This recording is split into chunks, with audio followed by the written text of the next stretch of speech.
Hey guys welcome to my channel. আমি মনোজার। এখন আমরা দুটো আপডেট দেবো। হ্যাঁ, আমি লেট, যে কারণে আমি এই চ্যানেলে দিচ্ছি, আর এই চ্যানেলে অনেক দিন ভিডিও বানানো হয়নি, তাই মনে হলো এই চ্যানেলে আপডেটটা দেওয়া যাক। যেহেতু জিদ্দা তো চারিদিকে বিরাজমান, তো এখন জিদ্দা আজকে রিলিজ আছে আপকামিং।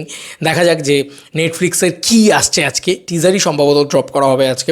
অফিসিয়ালি তো বিভিন্ন নামী পত্রিকার তরফ থেকে সেরকমটাই জানানো হয়েছিল। তবে এখন যে দুটো আপডেট দেবো, সে দুটো আপডেট শিল্পেন্দু দার থেকে ধার করা, তাই ওপেনলি তার ক্রেডিটে তাকে দেওয়া উচিত। প্রথমত সে যে এক্সক্লুসিভ আপডেটটা দিয়েছে সেটা হচ্ছে লায়ন থেকে। জিদ্দার লায়নে আবারও গ্যাংস্টারের চরিত্রে পালন করতে চলেছেন, বা গ্যাংস্টার চরিত্র হতে চলেছে তার, এবং এটা কিন্তু তুফানের লেভেলের গ্যাংস্টার। এবং আমি জানি না মানে টাইম লাইন ম্যাচ করবে কিনা, তারা এক জায়গায় গিয়ে করবে কিনা, ক্রস ওভার করবে কিনা। এখনও অনেকেই বলতে পারে যে না না না, ক্রস ওভার পসিবল হবে না। তবে যদি করতে পারে, সাকসেসফুলি যদি এটা করতে পারে রায়ান রাফি তো অনেক কিছুই করতে পারবে না করে লোকে চিল্লেছিল, এবং সিনেমাটাও নাকি খুব খারাপ, এটাও অনেকে বলেছিল। মানে তুফান ছবিটাকে যদি এতই খারাপ ছবি হয়, তাহলে এত বক্স অফিস কালেকশন কী করে করলো। আলটিমেটলি দিনের শেষে সেটা মানতে হবে যে বক্স অফিসে যে ছবি চলছে সেই ছবিকে সেলিব্রেট তোমাকে করতেই হবে, কারণ সেই ছবি বক্স অফিসে পারফর্ম করে দেখিয়ে দিয়েছে, সাধারণ মানুষের ভালো লেগেছে, বাংলাদেশের সাধারণ মানুষের ভালো লেগেছে। দেখো, এই ছবিটা আমার মনে হয় ঈদ ছাড়া বাংলাদেশকে টার্গেট করা তো খুব মুশকিল, এবং এটা দুই দেশকে মাথায় রেখে সুন্দরভাবে প্ল্যান করা হচ্ছে। তো জিদ্দা কিন্তু এগেন আবার একটা গ্যাংস্টারের চরিত্র পালন করতে চলেছে, এটা প্রথমত। সেকেন্ড হচ্ছে এটা চেঙ্গিজের থেকেও বড় নাকি গ্যাংস্টার হতে চলেছে। দেখো, চেঙ্গিজের গ্যাংস্টার ওয়ার্ল্ডটা বা চেঙ্গিজ পুরো ওয়ার্ল্ডটা খুব স্লিক স্মার্ট ওই ব্যাপারটাই ছিল। চেঙ্গিজ কিন্তু নট দ্যাট যে খুব একদম মাস লেভেলে গিয়ে একদম ওই ক্যাওরামিতে কিন্তু চেঙ্গিজ নেই। চেঙ্গিজ কিন্তু খুব স্লিক স্মার্ট ব্যাপার, নীরজ পান্ডে তো ওই জন্য ওই রকম। এবার দেখা যাক যে আমার মনে হয় যে না, রায়ান রাফি যেটা করবে সে ক্যাওরামিতে রাখবে, ঠিক আছে। একটা ওয়েট ছিল, তুফান ক্যারেক্টারটা এত আমার ভালো লেগেছিলো যে তুফান মানে ওই পুরো বিষয়টা হেভি লেগেছিলো। জিদ্দা সেই জায়গাগুলো না আমার মনে হয় জিদ্দাকে খুব মানাবেও অ্যাকচুয়ালিতে। তো আরও মাসি একটা গ্যাংস্টারের চরিত্রে জিদ্দা অভিনয় করতে চলেছেন, এটা একটা প্রথম আপডেট গেল যে লায়নে আমরা গ্যাংস্টারের চরিত্রেই দেখতে পাবো জিদ্দাকে, এবং it is a big film, it is like a big commercial film. Jeddah মানেই বড় ছবি, জিদ্দা মানেই অ্যাকশন ছবি, জিদ্দা মানেই হিট। এই ব্যাপারটা কিন্তু আমাদের কাছে মাথায় কোথাও গিয়ে বসে গেছে, দেখা যাক কী হয়। আচ্ছা, পরবর্তী যে ছবিটার কথা বলবো সেটা হচ্ছে ছবি না, মানে যে বিষয়টাকে নিয়ে কথা বলবো সেটা হচ্ছে কপিল শর্মা শোতে জিদ্দা। এই বিষয়টাকে নিয়ে কিন্তু আমরা অনেকবার ভিডিও বানিয়েছি যখন চেঙ্গিজ রিলিজ হয়েছিল, কারণ তখন প্যান ইন্ডিয়া রিলিজ হচ্ছিলো। দেখো, কপিল শর্মার শোতে যাবো বললেই তো আর যাওয়া যায় না, প্রচুর একটা তামঝামের ব্যাপার আছে।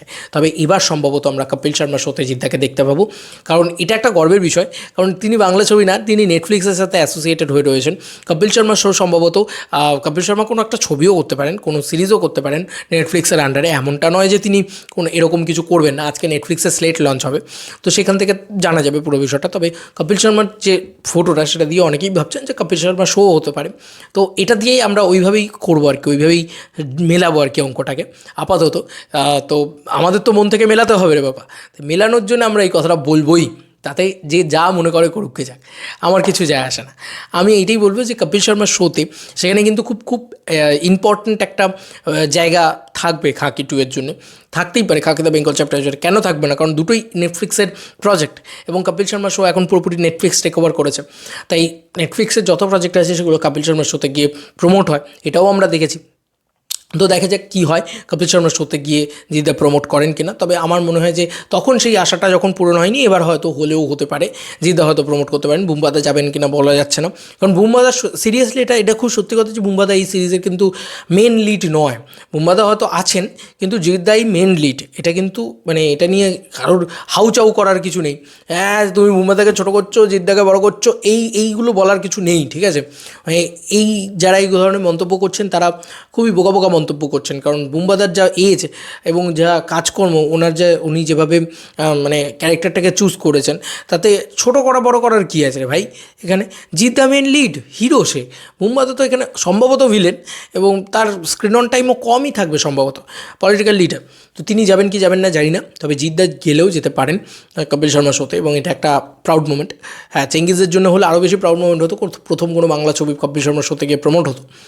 ঠিক আছে, বাদ দাও, হলেই ভালো। মানে জিদ্দাকে দেখতে পাবো, এর থেকে আনন্দের আর কী হতে পারে। বাংলা স্টার তো উনি, আরে ভাই বাংলা সুপারস্টার উনি।